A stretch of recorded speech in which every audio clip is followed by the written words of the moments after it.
I only have a landline, so. I only have a fax machine. Just landline and a pager.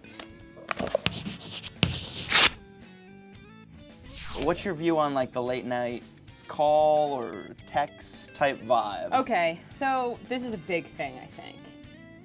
I picture the late night text, anything after 8, my mother always taught me is inappropriate. That's a little abrasive, I think. A little old. A little old. Old school. Yeah, I mean, she doesn't even know what texting is. She still doesn't even know how to use the space bar, so everything is like all one word, and I have to like No punctuation. decipher it.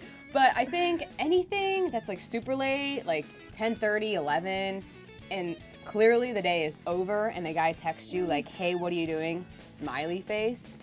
I'm not gonna say it's not, sometimes you don't want someone to not come over, like Yeah. it's always not about that.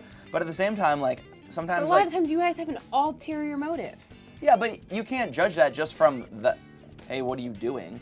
I think when a guy doesn't text me late at night and like does the morning thing, how's your day going? What are you doing today? I think that is a lot better than like you don't hear from him all day and then you hear from him at night. Right. What are you doing? I think that's a little. I think he likes you for other things. I think it's not really he's genuinely asking like how he doesn't really want to know. It's not Right. even like how was your day.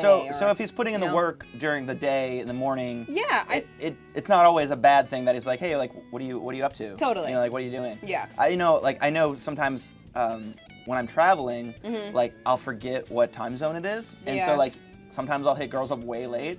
Obviously with your boyfriend of many years now, that does it ever like weird you out if you get a late night text from him, or No. are you're at that level now? Where it's just like, So- I'd rather even not hear from him late night because I want to go to bed sometimes. But I think, I'm kidding. I love you.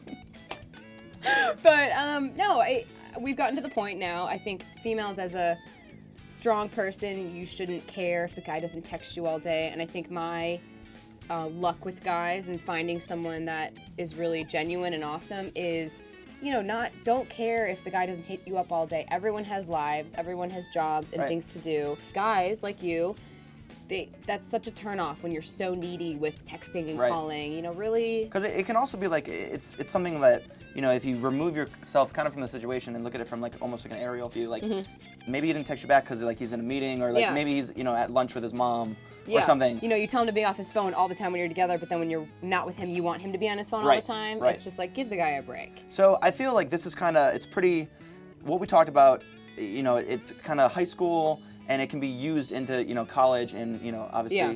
older than that. But say you're over 21, right? And you go out to the pub, have a couple brews with your mates. Yeah.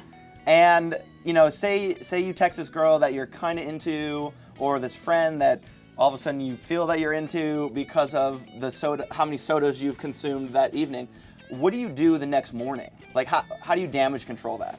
Yeah, damn it, that's a really good way to phrase that. That's why we're Dani and That's Dani and Dani.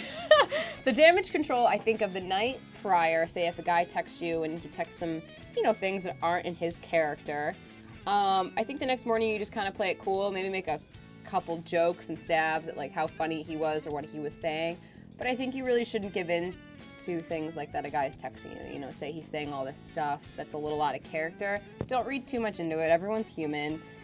People go out and they have fun and they say things, whether they mean or they don't mean, but Yeah. really don't get bent up on it. Yeah, I know from like a dude's perspective, because I've done that multiple times. Yeah. I've always found it's if you obviously care about this person, which I would hope that you Yeah. kind of have some interest in them, or they're a good friend or something.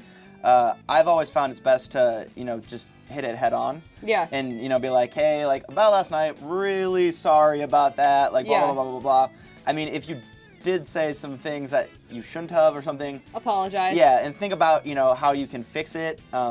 Hopefully she's a cool enough girl that And if she'll she's not, get her out kick of her to there. the curb. Let's real quick. I think also the weird thing that people don't talk about is the texting to the ex. Whoa. Let's talk about that really quick. I did have a little weird Hard thing pass. with my boyfriend where we did break up and we took some space to grow up and experience life. And it took all of my power to not text him when we were broken up, but I did anyway because I was an idiot. But I It worked think out in the end. Yeah, it did. It did. But I think texting the ex when you're out at night with friends, stay away from it. I think it's inappropriate. I think it shows an immaturity. You know, if something happens, like don't do the whole, you know, you're out and you're texting a bunch of crap that you wish you would have said during that morning, and then it's just bad. Really stay away from the whole texting the ex thing.